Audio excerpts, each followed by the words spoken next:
গাড়ি বাংলাদেশের প্রায় সব মধ্যবিত্ত পরিবারের কাছে শুধু এক স্বপ্ন নয়, অনেকের জন্য প্রয়োজনও।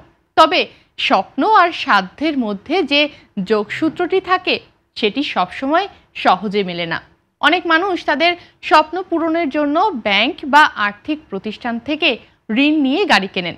ঋণ নিয়ে গাড়ি কেনা স্বাভাবিকভাবেই ভুল নয়, তবে সঠিক পরিকল্পনা না থাকলে আর্থিক ঝুঁকি তৈরি হয়।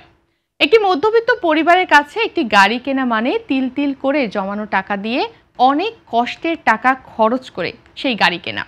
সেই কষ্টের টাকায় গাড়ি কেনায় যেন কোনো ভুল না হয়, তাই যেসব পদক্ষেপ নেওয়া উচিত তা কি আপনি জানেন? চলুন জেনে নেওয়া যাক।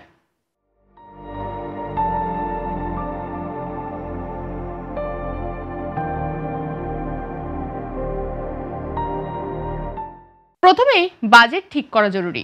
নতুন গাড়ি কিনবেন নাকি রিকন্ডিশন তা নির্ধারণ করুন। গাড়ির বাজার দর এবং নিজের অর্থ সামর্থ্য মিলিয়ে একটি বাস্তবসম্মত বাজেট ঠিক করুন। বিশেষজ্ঞরা পরামর্শ দেন মোট গাড়ির মূল্যের 20 থেকে 30% নিজের অর্থ দিয়ে ডাউন পেমেন্ট করলে ঋণের চাপ কমে এবং মাসিক কিস্তি সামঞ্জস্যপূর্ণ হয়।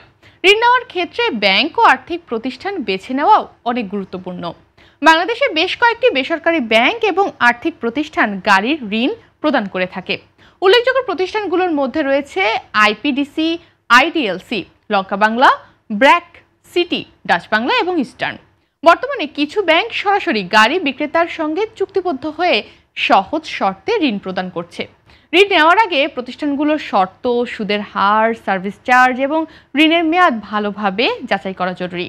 সুদের হার শুধু ঋণ নেওয়ার জন্যই নির্ধারক নয়। কম ইএমআই দেখে অনেকেই খুশি হন, কিন্তু অনেক সময় এ ধরনের ঋণে মোট খরচ প্রকৃতপক্ষে বেশি হয়। তাই ঋণ নেওয়ার আগে হিসাব করে দেখুন মাসিক কিস্তি ছাড়া পুরো মেয়াদ কত টাকা পরিশোধ করতে হবে।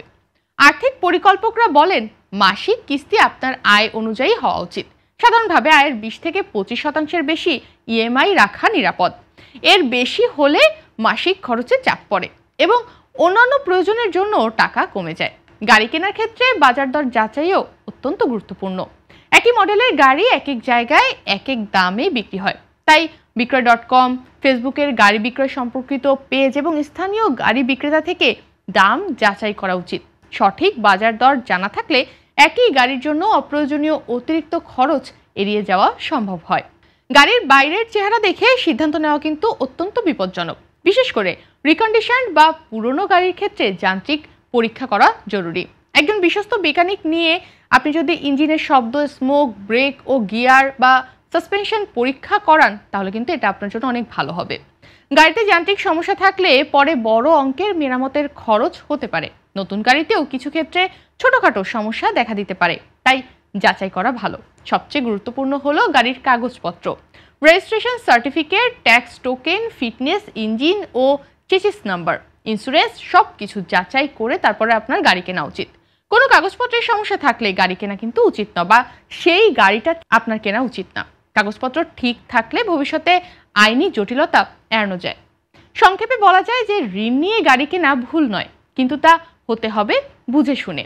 বাজেট ঠিক করা, ব্যাংক ও শর্ত যাচাই, সুদের হার ও মোট খরচ দেখা, মাসিক কিস্তি সামঞ্জস্য রাখা, বাজার দর যাচাই, যান্ত্রিক পরীক্ষা ও কাগজপত্র মিলিয়ে নেওয়া, এই সব বিষয় নিশ্চিত করলে গাড়ি কেনা নিরাপদ, ঝুঁকিমুক্ত ও আর্থিকভাবে টেকসই হবে।